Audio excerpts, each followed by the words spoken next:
नमस्कार दोस्तों।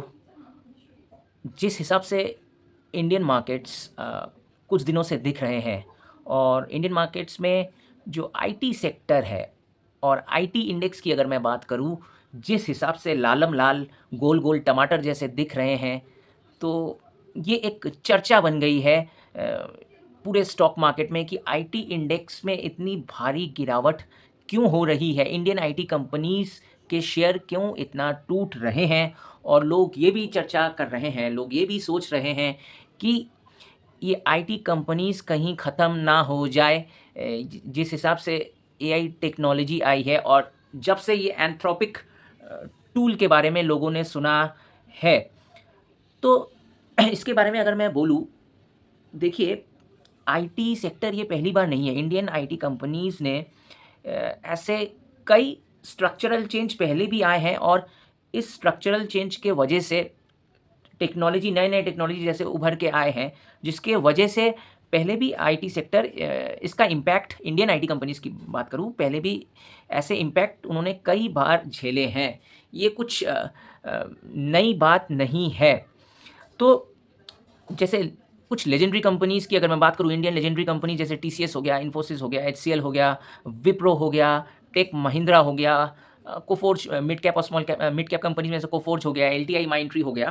तो क्वालिटी वाइज़ ये आईटी कंपनीज़ खराब नहीं है। जिस हिसाब से लोगों ने बाज़ार में एक ऐसा चीज़ फैल गया है, ये अभी भी क्वालिटी कंपनीज़ हैं।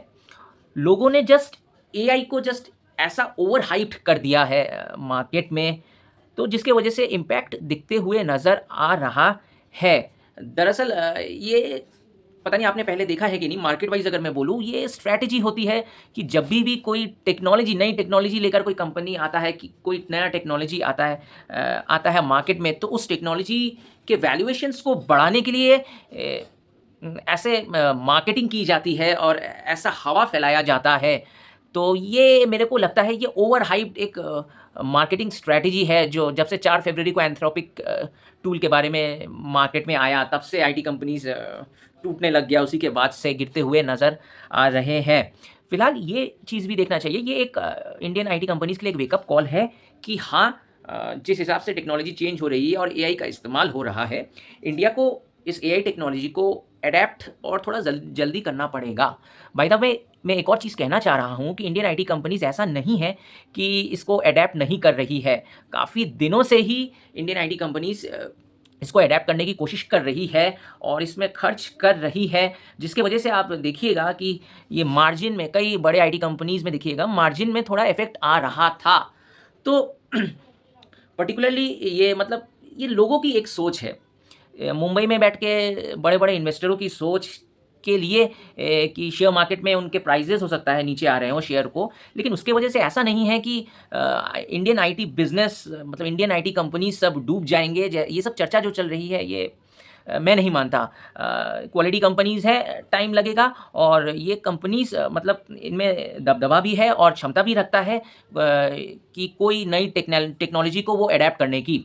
और दूसरी बात, लोग क्या सोचते हैं मुंबई में बैठकर, कि और मुंबई में बैठकर लोग क्या सोच रहे हैं या बड़े-बड़े इन्वेस्टर्स क्या सोच रहे हैं, उनके सोच से इन बिज़नेसेस को उतना फ़र्क नहीं पड़ता, यही फैक्ट है।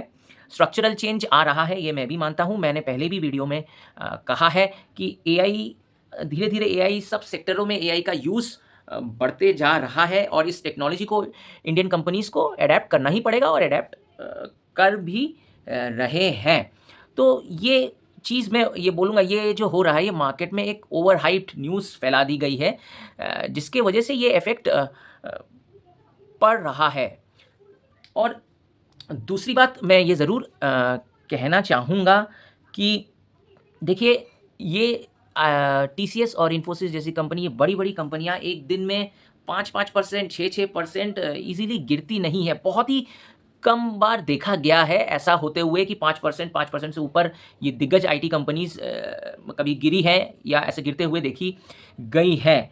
ये जो गिरावट आ रही है, ये नॉर्मल रिटेलर इन्वेस्टर बेचकर नहीं जा रहे हैं या कोई शॉर्ट सेल कर रहा है, उसके वजह से ये फॉल नहीं लग रहा है। ये इंस्टीट्यूशनल इन्वेस्टर्स छोड़कर, मतलब इन कंपनियों से निकल रहे हैं, जिसके वजह से ये गिरावट, इतनी बड़ी गिरावट दिखते हुए नज़र आ रही है। ये साफ समझ में आ रहा है। इसका कारण ये है कि देखिए हम लोग कई दिनों से ये मेरी नज़र में भी थी, जो हम लोग सोच रहे हैं कि ये लार्ज कैप आईटी कंपनीज़ में स्पेशली हम लोग जब प्राइस टू अर्निंग रेशियो देख रहे हैं, या कि जिसको पी/ई रेशियो बोलते हैं, पी/ई रेशियो जब हम देख रहे हैं, ये अट्रैक्टिव लग रही है।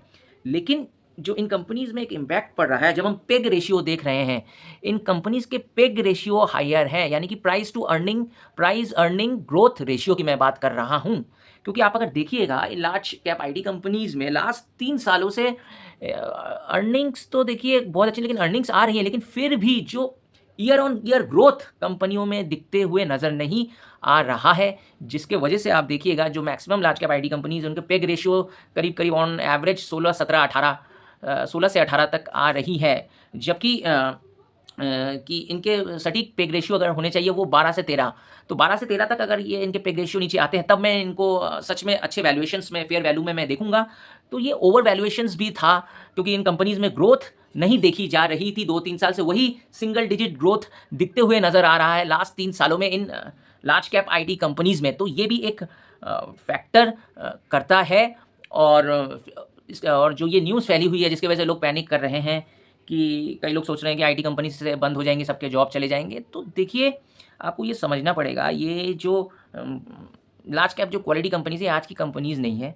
इनके पास बहुत बड़े बड़े क्लाइंट हैं, और अभी भी मैं ये बोलूँगा जो एंड यूज़र्स हैं, जो क्लाइंट्स हैं, वो भी स्पेशलाइज्ड लोगों पर निर्भर हैं। वो खुद ही केवल एआई टूल यूज़ करके सब प्रॉब्लम सॉल्व कर देंगे, ये वो क्षमता नहीं रखते हैं।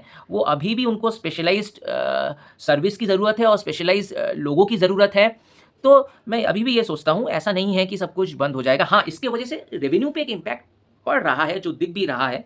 ग्रोथ भी थोड़ा कम है लास्ट 3 सालों से, लेकिन ये शॉर्ट साइकिल्स है। लॉन्ग साइकिल्स में ऐसे बिज़नेस इफ़ेक्ट होंगी, बिज़नेस साइकिल में ऐसे कुछ शॉर्ट साइकिल्स आती हैं, जो हर बिज़नेसेस को कुछ सालों या कुछ दिनों तक इफ़ेक्ट करती हैं। लेकिन लॉन्ग रन में अगर देखिए तो ये बिज़नेस रिकवर करने की पूरी क्षमता रखते हैं। और इन्होंने पहले भी कई प्रॉब्लम्स, Y2K प्रॉब्लम्स आए थे, जिसकी वजह से प्रॉब्लम्स क्रिएट हुए थे, लेकिन वो प्रॉब्लम्स भी चले गए। तो नई नई टेक्नोलॉजीज़ आती हैं और आती भी रहेंगी, और ये जो दिग्गज कंपनीज़ हैं, इनको in the end finally adapt भी कर लेती है। तो ये एक हाइप मार्केट में उड़ा देना कि इंडियन आईटी कंपनीज अब खत्म हो जाएंगी, ये बेकार है ये सब। क्योंकि एक चीज़ मैं कहना चाहता हूँ कि कुछ लोग बैठ के, इन्वेस्टर्स लोग अगर सोचते हैं कि बंद हो जाएगी, उनके सोचने से ये आईटी सेक्टर या आईटी बिजनेस थोड़ा बहुत इफेक्ट होगा, लेकिन ऐसा नहीं है कि पूरा इफेक्ट हो जाएगा, खत्म हो जाएगा, ये मैं नहीं सोचता हूँ। तो इंडियन आईटी कंपनीज रिकवर करने की क्षमता भी रखते हैं, और पूरी क्षमता भी है, उनके पास क्वालिटी भी है, और उनके पास क्लाइंट बेसिस भी है, स्ट्रॉन्ग क्लाइंट भी है, और वो सर्विस भी कहीं ना कहीं one of the best service भी देते हैं। तो जिसके कारण इसीलिए यूएस भी डिपेंडेंट है इंडियन आईटी सर्विस कंपनी के लिए। और यूएस के अलावा अब यूरोपियन बेस्ड क्लाइंट भी इनके बढ़ते जा रहे हैं, और यूरोपियन क्लाइंट्स भी बहुत ज़्यादा हैं। और मैं सोचता हूँ ये एक शॉर्ट पीरियड है जो बिज़नेस को इम्पैक्ट कर रहा है एक नई टेक्नोलॉजी आने के कारण। और हमारे इंडियन कंपनीज़, मैं पूरा आशा रखता हूँ, मैं पूरा फेथ रखता हूँ, बिलीव रखता हूँ। पहले भी ऐसे प्रॉब्लम्स आए हैं और इजीली रिकवर भी कर गए। इस सेक्टर में पहले भी प्रॉब्लम्स आए हैं, और एआई अगर आता भी है तो हमारे इंडियन आईटी कंपनीज़ इसको अडेप्ट इजीली कर लेंगे। हाँ, ये एक ज़रूर वेकअप कॉल है कि आपको ये हमारे इंडियन आईटी कंपनीज़ को ये एडेप्टेशन थोड़ा जल्दी लाना पड़ेगा।